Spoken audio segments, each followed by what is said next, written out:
The 1.5 million is ECF. So this is the most recent, basically. In 2021, we closed this.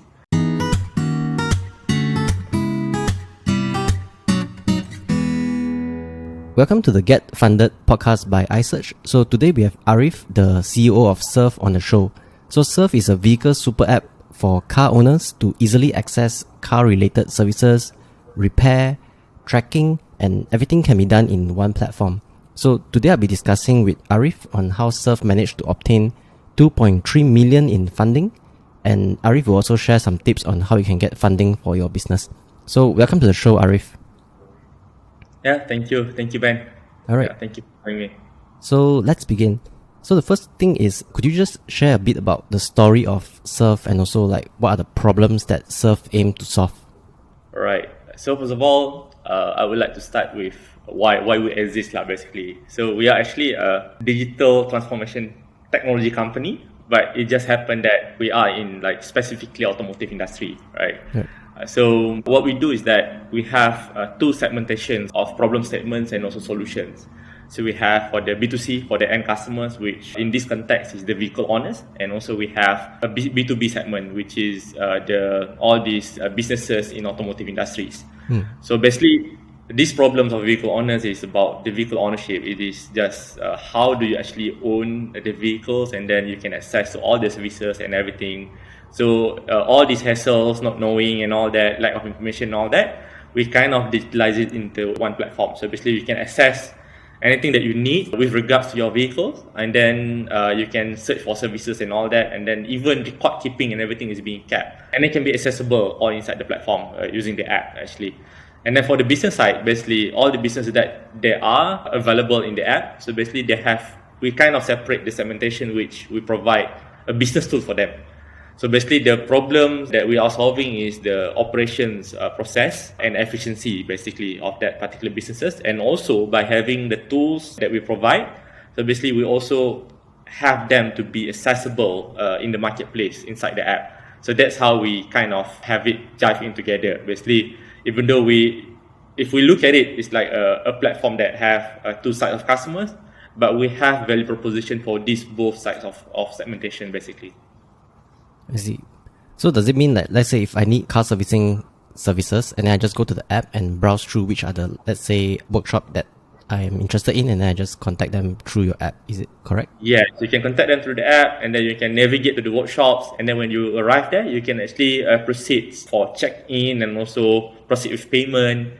And normally, right, if you go to any workshop or service centers, basically they will do some sort of invoicing and also some sort of checking, inspection and all that.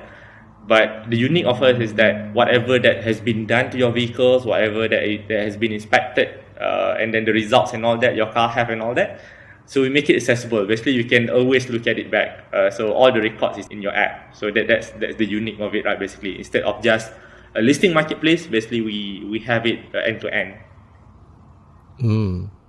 Okay, so I guess the benefit is that once I go for my car repair, I can see, let's say a few months later, I can also track back, okay, this month I've done this, so this month maybe do I need to do this again, that kind of thing. And if I go to different workshop also, I would know like what I have done previously for my specific car. Yes, we even make it available for you to track your warranty. Let's say in your invoice, right, in your receipt of that, normally there's certain parts, there's a warranty for it. Let's say 1 month or 1 year and all that. So basically you can track your warranty through that invoicing system. Okay, great. So can I say that Serv is like, let's say iProperty is for a property platform, Shopee is for e-commerce platform. So Serv is like for car servicing and repair platform? Yes, actually yes, basically. It's a super app for vehicle owners. Alright, so thanks Arief for sharing about Serv. So now let's move on to the funding process. So Serv has raised 2.3 million from equity funding and also grants. So could you share how's the funding journey like for both equity crowdfunding and also grants? Oh yeah. So basically we have raised in total of 2.3 million, but actually in three phases, in three categories, in three funding rounds basically. So if I would like to divide it, right, so the grants, we have two grants that we receive. Basically one is from Cradle, from government agency. So it's tech innovation. So this one is like more in the early stage. So I would say the process is not the later round that we get the fund, right? Basically, the process is more, we need to be more prepared for the later round, because the expectation is like higher and higher, getting higher and higher. So the first was Cradle. So I tried basically 3 times for Cradle until we got some numbers and traction showing that okay, we're going to do this, and then we have got this and all that, and then we managed to get it. For the another grant, which is Cradle was 300,000, another grant was 500,000. But for another grant, which is superb, so it's kind of competition kind of grant, right? But I managed to get it, right? We managed to get it at, I think, the 5th try. The 5th try. So we tried 5 times, and then we got it at the 5th time, right? So just because of the 1st, 2nd, 3rd, and 4th, right? So because of, I think maybe the ideations, it was at ideation stage, which the traction is not there. Means even for us, even the direction of the product is not, the clarity of the direction is not there yet. So I think it just makes sense for us. It is good also that, okay, when we come like at the 5th time, basically we are well prepared after 2 years of gap, right? So we got all the numbers right, in place, documentation right, and all that, and then how to pitch and all that. We are more prepared. And then we got it lah, basically, the 500,000. So we won one of the best picture lah, basically, on that particular. 500k from the Cradle. 500k from the Teraju. Teraju, okay. Teraju, yeah. And then the 1.5 million is ECF. So this is the most recent, basically. In 2021, we closed this. Just recently. Just recently, but our campaign took a bit long, I would say. We ran the campaign from last year, from somewhere around 2nd quarter of last year. Starting of MCO, then we start to run the pre-campaign, the pre-live campaign, start to campaign it. And the journey is that, I think one is, what we need to do is, actually, what I learned from there is that, because I entered the campaign at the time that I was not really prepared, but I already prepared we already prepared that all this documentation and all that. But the thing is, because of its MCO, and then pitch in just said, hey, your document has been submitted and all that. Since that in this MCO we are running an online campaign, an online pre-live campaign, why don't you just start to campaign your fundraising, right? So my original plan was actually to start to raise around Q3 or Q4 of 2020. But okay lah, let's get the balls rolling. At least I can get it to be prepared better and better, and improve it from time to time, right? So I think the hardest challenge, right, because what matters is actually at the end of the day is actually the numbers or the revenue, and fundraising is actually a job by itself, I would say, right? It's a full-time job by itself. So, and then last time it was, if you are an early stage founder, it's going to be hard for you, it's going to be challenging for you, because you are still like handling all these day-to-day operations, but at the same time you need to also do this full-time job of fundraising. But you have to know that the better your numbers are, the better your business grow, basically the better your chance are, right, to fundraise. So you need to find the balance lah, basically. So I think that's the most challenging part lah. And then we managed to secure it early of this year. After we closed the end of last year, means we managed to multiple our revenue by 3 times end of the year, even during COVID. Then it slowly justify the valuation that we asked, and then what we need to find and all that to grow and all that. So people get to be more, I think it is more trustable and all that. Yep. Okay. How long does it take for the equity crowdfunding? Because you say, like, for example, the Teraju one, right? It took you like 5 years, or 5 rounds? 5 times, basically. 5 rounds. The first 5 rounds. 4 in just equity crowdfunding. Right. First 4 in just 1 year. But all didn't get, and then I took like close to 2 years, and then apply back. They opened back and applied, and then we got it lah, basically. I see. Okay, so 2 years to get the 500k, and for equity crowdfunding, how long do you manage to get this 1 million? It was around 1 year, close to 1 year. But I think I would say the first 9 months was a bit like a momentum building kind of campaign. It's a pre-live campaign, so we really go live for around 3 months lah, basically. The campaign was really live, and then it took us like that 9 months to raise around 100,000, right? But it was that 3 months of the live campaign basically to close the campaign at 1 point something more. Sometimes even though it's 1 year, but the real result comes at the end, right? So the hard work comes in the beginning. So that's how it works, like, basically for us last time. Okay. So you listed like Serv on the crowdfunding platform for like first 9 months, and then the next 3 months only you go live to pitch to the so-called investors lah. But we did started to promote actually even during the pre-live. So people can already start to somehow booking and then register interest and all that, and then they can also already start to invest, like, basically even during pre-live. So for a first-time entrepreneur, let's say a first-time entrepreneur wish to raise funds, would you recommend grants like the one that you mentioned, the 500k, or equity crowdfunding? Basically, the question is quite subjective. I think it's kind of, there's a pro and con of it, basically. But why we go for the grant first, because you're not going to be, the grant is basically conditional grant, so you're not going to be diluted as in your shares, right? And then basically for us, we choose the grant first because that's the thing that we got at that time. And then also because of, it makes sense for us to actually get some fund first to be really prepared, right, to be investable. So before you go for ACF, you need that traction, you need your product to be ready, you need to be bankable, obviously investable. Then you go for ECF.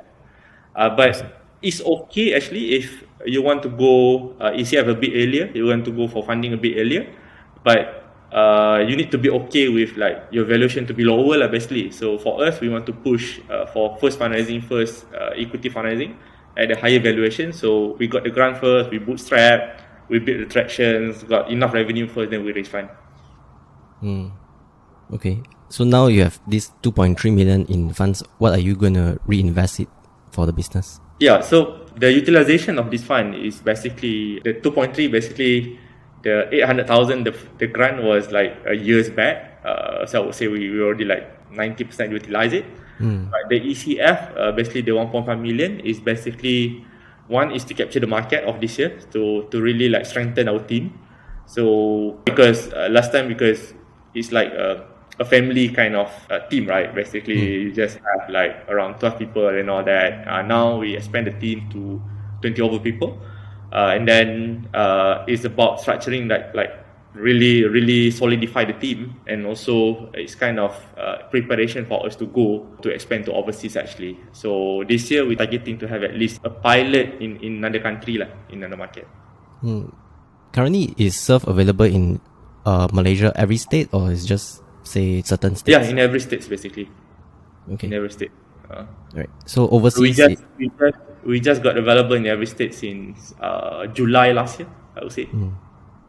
So overseas would be like Singapore, Indonesia? So we are looking for Indonesia actually. But it just happened that recently we just started to like having some talks for piloting it in the US actually. This one was not part of the earlier plan, but because of there's an opportunity there, so we just, okay, why not, right? So we're going to try it, obviously. I see. All right. So, Arief, what is your number one advice to entrepreneurs who wish to raise funds for their business? I think the number one advice is like, one is you need to have a really validated product, right? So that validated business, so that you can actually raise fund.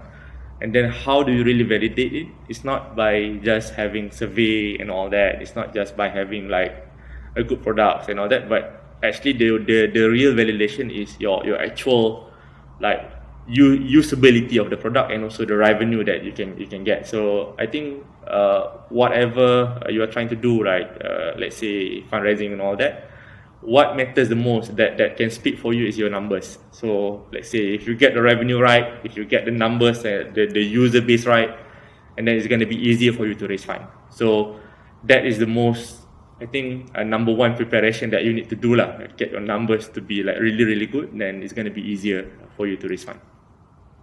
Okay, so does it mean that, let's say entrepreneurs, you recommend them to bootstrap first to get the revenue numbers in first, then only raise funds, instead of, say, I have this idea and I straight away go to raise fund with a zero revenue? That means like there's nothing yet. Means there's just, there's an idea and the validation also done already. People like the product, but there's no revenue numbers to show for it. Yeah, actually, it's gonna be easier. So there's no right and wrong. You can actually go even with just idea. Let's say if you are some famous guy, right, or maybe you success in your previous business and all that. I think it's gonna be easier for you to raise in that way, even without number, even you just have an idea. So someone will invest in you because your track record. So maybe it can be your like the 3F, right? Friends, family, and fools, right? So basically, that will just invest in you, even though like you don't have any traction yet. But to go to real like let's say institutional investors or the public, right? The equity crowdfunding, the crowd. So basically, you need the numbers to prove that okay. No one can say that your product is not good if you had that numbers, right? If you're making money, if you have if you have people using it, right? No one can say that the product is not good. So you can okay, if you say it is not good, but I have the product, I have it, I have people pay for it, right? Yeah. So as long as you can show the numbers, then the equity crowdfunding, the chances of you succeeding will be much higher, lah. Yeah. Okay. All right. So to wrap up, is there anything else that you would like to share with the audience? Then another one, I would say to prepare that I will do differently for the next round of my fundraising would be one is to prep the prospect list to be a little bit earlier, right? So because my experience was that I did it on the go. Means because it just happened that okay, it's MCO, then just start campaign, right? So I kind of prepping it all that on the go, means improve it bit by bit. But if I would like raising for the next round, I will prepare the prospect list a little bit earlier, and also the FAQ a little bit earlier, and documentation a little bit earlier, because throughout the process we are going to be learning lah, basically. Alright, great. So thanks Arief for coming onto the show. Check out Serv down below, and I'll see you in the next episode. Alright, okay, thank you, man.